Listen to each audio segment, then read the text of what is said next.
지금 이제 다섯 번째 예수님께서 보여주신 표적 이야기입니다. 지난번 시간 한번 기억을 되뇌어 보면 오병이어의 기적이 있었죠. 예수님께서 한 소년이 드렸던 보리떡 5개와 물고기 2마리로 남자만 5,000명, 여자아이를 포함하면 약 2만 명 가까이 되는 사람들을 먹여 주시고 또 12바구니를 남게 하십니다. 그 기적을 본 사람들이 마치 병아리가 이제 막 태어나서 처음에는 눈이 감겨 있다가 조금씩 이렇게 눈이 떠지는 것처럼 예수님께서 보이신 그 오병이어의 기적을 통해서 마치 눈이 조금씩 열리기 시작합니다. 이 기적을 베푸신 분이 도대체 누구인가? 그런데 참 안타까운 것은 아직 눈이 확 열리지 못했어요. 조금은 어렴풋이 알겠는데 예수님이 정확히 어떤 분이신가에 대해서는 알지 못했습니다. 오병이어의 기적의 이야기하고 오늘 다섯 번째 이야기가 서로 연결이 되는데, 지난 시간에 오병이어의 기적을 본 사람들의 시각의 입장이었다면 오늘은 제자들의 입장에서 예수님을 어떻게 보고 있는가, 이렇게 구분해 볼 수 있겠습니다. 자, 실눈이 조금씩 떠졌어요. 근데 정확하게 이 사람들이 예수님이 누군가에 대해서 알지 못했다고 했습니다. 그 대목을 먼저 읽고 오늘 말씀을 진행하도록 하겠습니다. 어딜 보시냐면 6장 14절 15절 말씀 보겠습니다. 6장 14절 15절 제가 한번 읽어볼게요. 이 사람들은 누굽니까? 오병이어의 기적을 본 사람들이에요. 예수께서 행하신 이 표적을 보고 말하되, 뭐라고 하는가 보세요. 이는 참으로 세상에 오실 그 선지자라 하더라. 맞는 말이죠. 조금 실눈이 떠졌어요. 예수님이 좀 보이는 듯해요. 그런데 문제는 아직 정확하게 모릅니다. 15절 말씀 볼까요? 15절은 같이 한번 읽겠습니다. 시작. 그러므로 예수께서 그들이 와서 자기를 억지로 붙들어 임금으로 삼으려는 줄 아시고 다시 혼자 산으로 떠나 가시니라. 알기는 알았어요. 이 보통 분이 아니다. 과거에 예고했던 그 선지자들의 그 예고에 따라서 오신 메시아인가?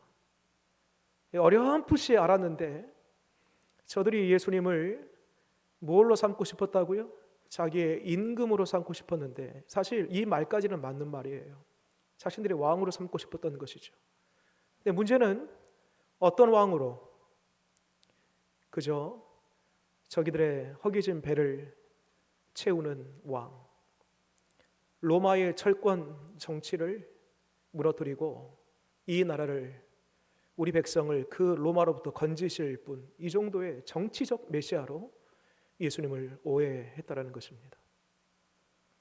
여러분, 예수님이 이 땅 가운데 오신 목적이 뭐죠? 한 알의 밀이 땅에 떨어져 죽지 아니하며 한 알 그대로 있고 죽으면 많은 열매를 맺으리라. 인자가 온 곳은 섬김을 받으려 함이 아니라 도리어 섬기려 하고 자기 목숨을 많은 사람들의 대속물로 주려 함이라. 여러분, 예수님의 이 땅에 오신 그 이유와 목적은요, 십자가입니다. 죽기 위해서. 왜? 죽음을 통하여 진정 이 온 죄에 빠져 있는 이 백성들을 건져내기 위함. 이것이 바로 예수님이 이 땅 가운데 오신 목적이라는 거예요. 그저 저들의 배를 채워주고 로마 정부로부터 저들을 구원하기 위해서 오신 것이 아니라 온 인류의 죄로부터 예수님이 그 십자가를 통하여서 대신 죄를 짊어지시고 거기로부터 진정 건져내시기 위해서 이 땅에 오셨다라는 것이죠. 이 부분에 대해서는 사람들이 전혀 아직 눈 뜨지 못했어요.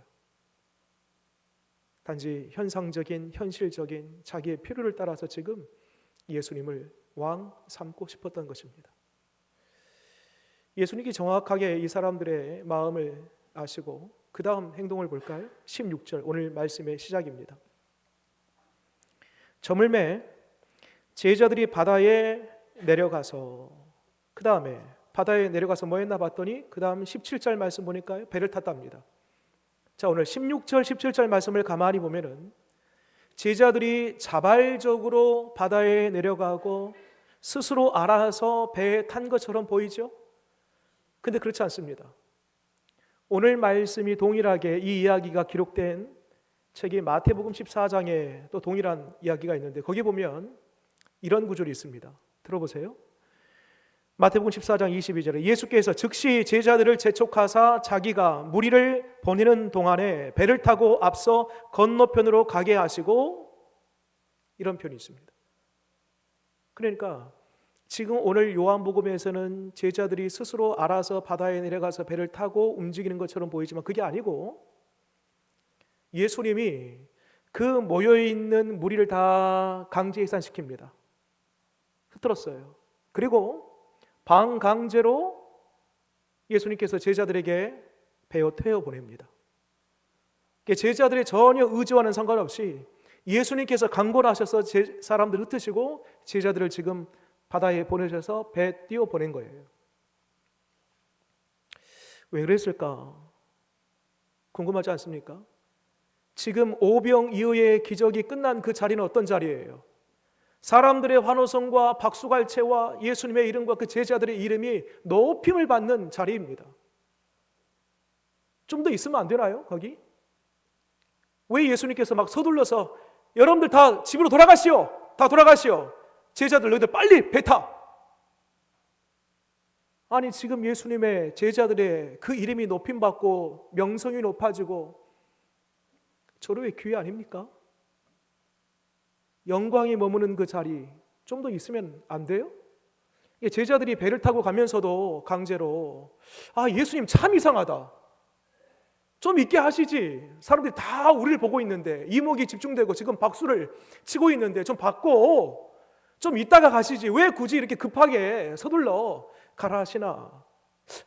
예수님 좀 이상하시다. 그런 얘기 왜 안 했겠습니까? 여러분 질문 드려봅니다. 왜 그랬을까요?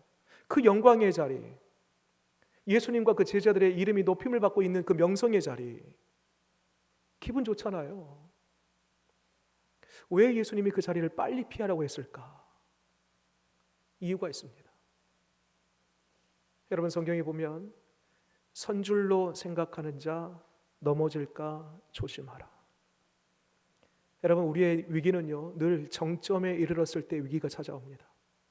잘 될 때에 꼬꾸라질 수가 있습니다.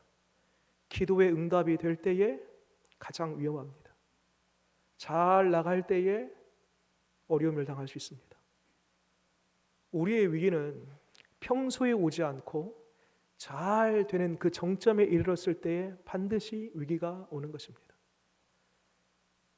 여러분 예수님 이 땅에 오신 목적, 조금 전에도 말씀드린 것처럼 예수님의 분명한 길과 그 목적지는 십자가였습니다.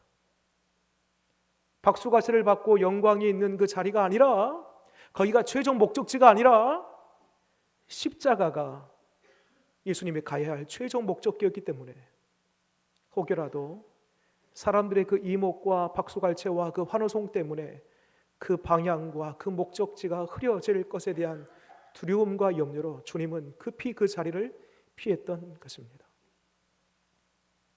여러분, 때때로 사람들의 칭찬이, 격려가, 위로가 우리의 힘이 되곤 합니다. 그러나 그것이 지나치다 보면은 내가 가야 할 방향과 목적지가 흐려질 수 있다는 것입니다. 한 가지 더 생각해 볼 것은, 여러분 지금 제자들이 배를 타고 가는 중에 뒤에 말씀 보게 되면 큰 바람, 곧 폭풍을 만납니다. 이것도 좀 이상하지 않습니까? 18절 말씀 보세요. 18절, 큰 바람이 불어 파도가 일어나더라. 여러분 지금 누가 배에 태웠다고요? 예수님이 배에 태웠어요. 제자들을. 예수님이 저 건너편 가버나움이라는 곳이에요. 그곳으로 가라고 했습니다. 누가 보냈어요? 예수님이 보냈습니다. 예수님이 태우고 예수님이 보내고 예수님이 가라한 그 길에 큰 바람, 폭풍을 만난 거예요. 여러분 그거 아십니까? 주의 일 하다가 어려움 만날 수 있습니다. 아니, 주님의 뜻인데, 주님이 원하시는 길인데, 주님이 나에게 주신 그 일인데, 직분인데, 나에게 맡기신 그 일인데 평탄하게 아무 일 없이 순적하게 어려움 없이 해야 되는 것이라고 우리는 생각합니다. 근데 그렇지 않아요. 오늘 보세요, 제자들. 예수님이 가라한 그 길이었습니다. 예수님이 태워보낸 그 배였습니다. 근데 그 앞에 큰 바람이 있을 줄이야 전혀 생각하지 못했던 것입니다. 우리가 주의 일을 할 때에도요, 항상 좋지만은 않습니다. 때때로 넘어집니다. 예상치 못한 비바람이 불어올 때가 있다라는 것입니다. 더욱이나 여러분, 제자들은 이 바닷가 출신들이 많습니다. 이 갈릴리 바다의 잔뼈가 굵은 사람들이에요. 바람이 어디서 부는지, 파도가 이만큼 높으면 어디로 피해야 될지 백길을 알고 피할 곳을 아는 사람들이 제자들이에요. 자, 상식적으로 앞에 큰 폭풍이 불어와요. 그럼 어떻게 하면 됩니까? 상식적으로 내가 뱃사람이 아니더라도 어떻게 하면 돼요? 기도. 믿음이 대단하세요. 역시 우리 관상교회 우리 성도님 수준은 그래요. 여러분, 상식적으로 내가 뱃사람이 아니더라도 앞에 큰 풍랑이 불어와요. 그러면요, 이렇게 하면 돼요. 뱃머리를 돌리면 돼요. 그러면 뒤에 있는 바람이 지금은 역풍이었는데 뱃머리를 돌리면 뭐가 돼요? 순풍이 돼요. 그런데 오늘 제자들은요, 아무런 조치를 취하지 않고 있습니다. 뭘 가리켜요? 그만큼 이 풍랑이 급작스럽게 불어온 것입니다. 어쩔 수 없는, 어찌할 바를 모르는, 수십 년 이곳에서 이 갈릴리 바다에서 어부로 살았는데 전혀 예상치 못한 바람이 불어온 거예요. 여러분, 그거 아세요? 우리 신앙생활 20년, 30년쯤 하면은 잘할 것 같죠? 천만의 말씀이요. 매일매일이 살얼음판 위를 걷습니다. 은퇴할 때쯤 되면은 믿음이 보이고 믿음 생활 성숙해지고 나름 어떤 비바람이 불어와도 잘 막아내고 뚫고 잘 헤쳐나갈 수 있을 것 같죠? 천만의 말씀이요. 매일매일 우리는 하루가 보장되지 않습니다. 어떤 은퇴하신 목사님이 마지막 고별사를 말씀하시는데 한 40년 이상 한 교회에서 심호하시고 은퇴를 하세요. 이런 얘기를 하시더라고요. 참 마음에 울림이 있었습니다. 여러분, 한 40년 이상 한 교회에서 사역하면은요, 교회가 보이고 성도가 보이고 목회가 보이고 비바람이 찾아와도 잘 피하고 막아내고 능수능란하게 그런 어떤 목회에 탁월함이 있지 않았겠습니까? 그런데 이 목사님 이런 고별사를 합니다. 내 목회 40여 년 평생 나는 하루도 빠짐없이 가슴앓이 했습니다. 이런 얘기하는 거예요. 잔잔한 감동이 되었고 또 한편에서는 두려움이 생겼습니다. 이게 보통 일이 아니구나. 저 개인적으로는요. 그러나 40여 년 이렇게 매일매일 가슴앓이를 하면서 목회했지만 그 목사님의 마지막 마디, 주님이 내 손 잡아주시니 여기까지 오게 되었습니다. 그런 고백을 하는 겁니다. 여러분, 우리의 신앙생활이나 저 개인적으로 어떤 목회나 우리 장거리 신앙생활을 하고 있습니다. 단거리가 아니에요. 장거리입니다. 우리 일평생 신앙생활을 할 터인데 하루도 빠짐없이 우리에게 보장되는 날이 없어요. 확실한 미래가 없습니다. 무슨 일을 만날지 모릅니다. 갑작스럽게 큰 바람이 불어오고 태풍이 불어오고 내가 도무지 감당할 수 없는 나름의 어떤 노하우를 가지고 이리저리 피할 줄 알았는데 그것조차 할 수 없는 급작스러운 일들이 내 인생 가운데 찾아올 때가 있다는 것입니다. 가슴앓이에요. 살얼음판 위를 걷습니다. 그러나 여러분 꼭 기억하십시오.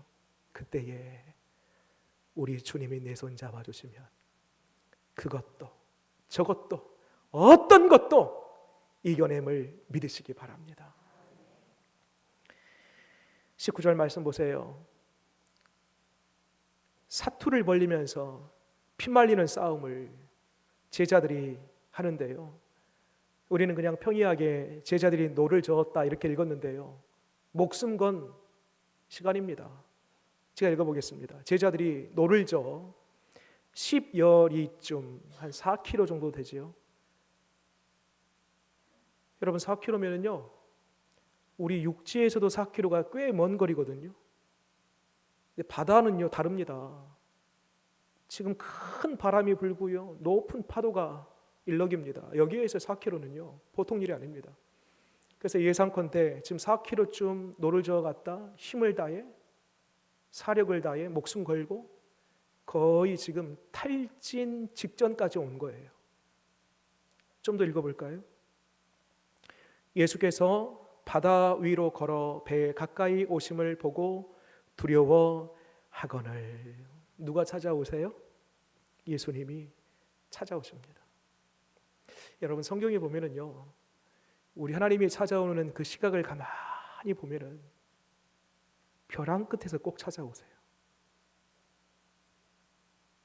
출애굽기의 말씀 보면 이스라엘 백성들이 출애굽하고요 막 이제 출애굽한 이후에 야 이제 되었다 안도할 때 뒤에 보니까 바로의 군대가 쫓아옵니다. 쫓기다 보니까 이 앞에 홍해가 입벌리고 있어요. 야 이거 앞으로도 뒤로도 갈 수 없는 꼭 샌드위치처럼 딱 껴서 어떻게 할 수 없는 그런 상황 속에 여러분 그때요 기가 막히게 우리 하나님이 찾아오십니다. 광야에서 이제 미디안과의 전쟁, 첫 번째 전쟁이죠. 전쟁을 치를 때도요 이제 저쪽 상대편에서 칼 한번 탁 찢겨 올리면 이제 전쟁이 시작됩니다. 그때에 하나님께서 찾아오십니다. 광야에서 이스라엘 백성들이 불평하고 원망할 때 하나님께서 불뱀을 보내시지요. 야 이거 불뱀 물리면 죽는데 많은 사람들이 죽어져 나갑니다. 하나님 이렇게 하다가 다 우리 백성 죽겠습니다. 그때 하나님께서 찾아오세요.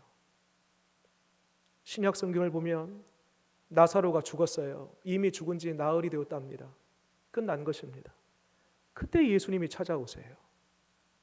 여러분 이처럼 우리 하나님과 예수님이 찾아오는 그 시각을 가만히 보면은요 벼랑 끝이에요.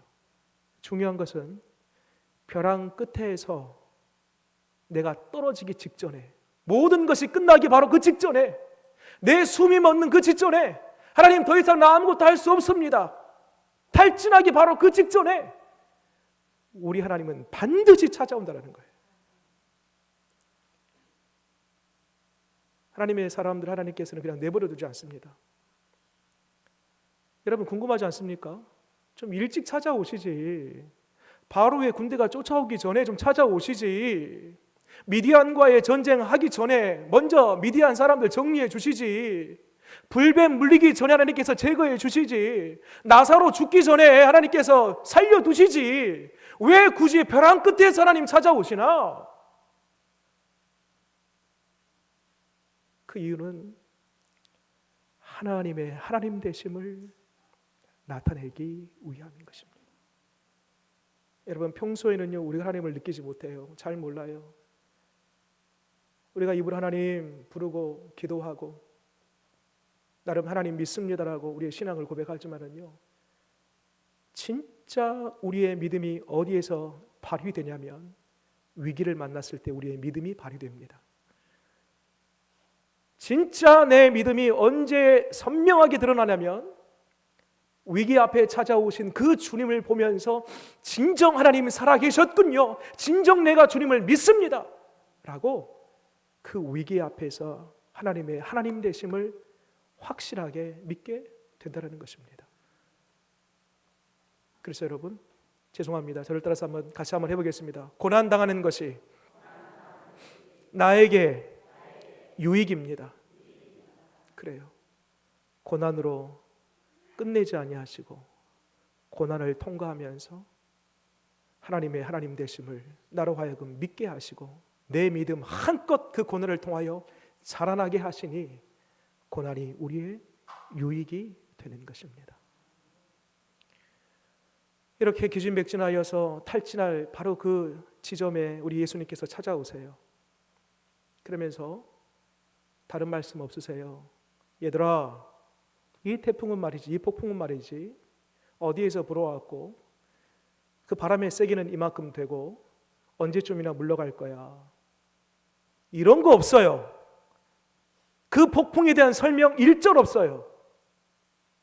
딱 한 말씀 하십니다. 어딜 보시냐면 20절 말씀. 같이 한번 읽겠습니다. 시작. 이르시되 내니 두려워하지 말라 하신대. 다시 한번요. 시작. 이르시되 내니 두려워하지 말라 하신대. 아멘. 여러분, 이 두려워하지 말라 이 말씀이 오늘 오후에 우리 주님이 저와 여러분들에게 주신 말씀임을 믿으시기 바랍니다. 내 걸로 받으시기 바랍니다. 두려워하지 말라. 여러분, 질문 드려볼게요. 두려움이라는 실체가 있어요, 없어요? 두려움이라는 실체는 없어요. 제 앞에 이 마이크가 있습니다. 마이크라는 실체가 있어요, 없어요? 있어요, 마이크. 이 마이크가 더러워요. 그럼 닦으면 돼요. 이 마이크가 더 이상 못 쓰게 됐어요. 이 마이크를 버리면 돼요. 이 마이크가 고장났어요. 그러면 수리하면 돼요. 여러분, 실체가 있으면 그 실체에 대해서 뭔가를 수정하고 보완하고 뭔가 방법이 있습니다. 실체에 대해서는. 근데 여러분, 두려움이라는 것은 실체가 없어요. 두려움이 어디 있어요? 머리에 있어요? 가슴에 있어요? 두려움이 어디 있어요? 여러분, 두려움이라는 것은 실체가 없는 거예요. 자, 지금부터 잘 따라보세요. 두려움의 아버지가 있습니다. 두려움의 아버지.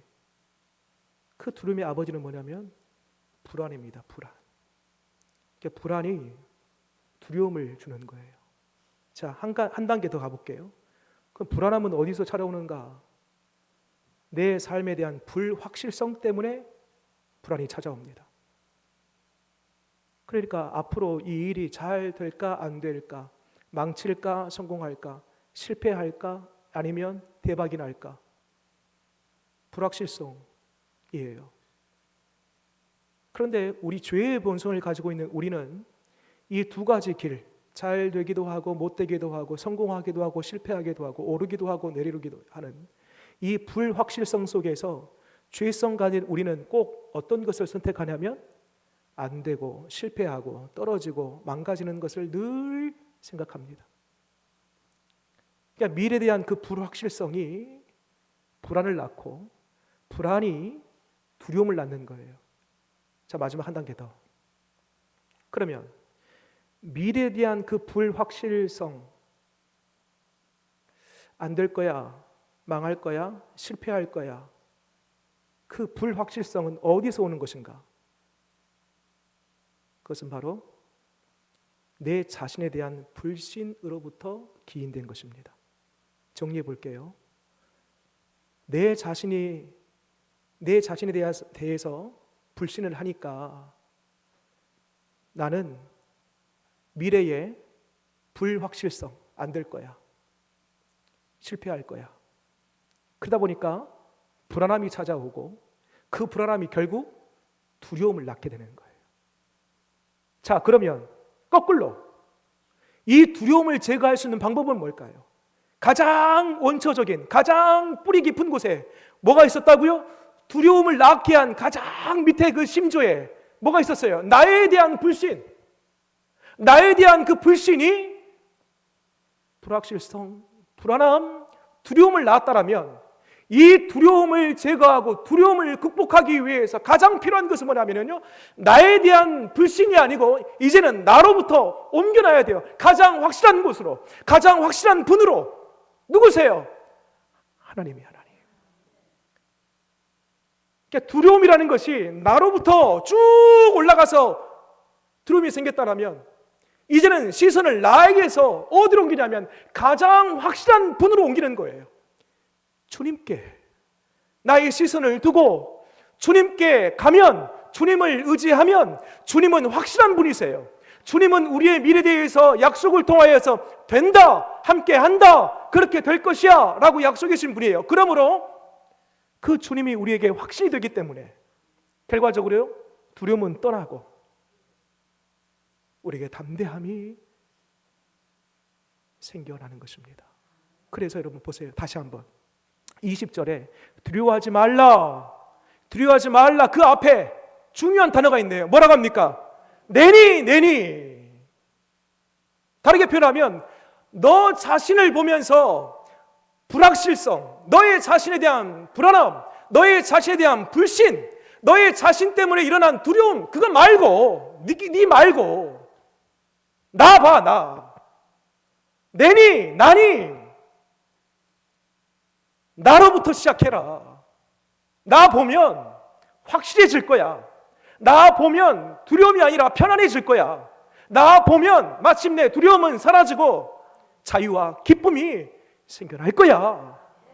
그래서 뒤에 말씀 보세요. 그렇게 했더니 21절 말씀에 이에 뭐 했답니까? 기뻐서 배로 영접하니 배는 곧 그들이 가려던 땅에 이르렀더라.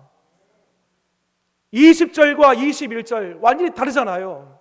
그 전까지만 하더라도 자신에 대한 불확실성, 불안함, 불신 때문에 두려웠는데 예수님이 나타나시고 나다, 나를 봐라. 예수님이 기준이 되고 예수님이 시작이 되니까 결과적으로 기쁨이 임한 거예요.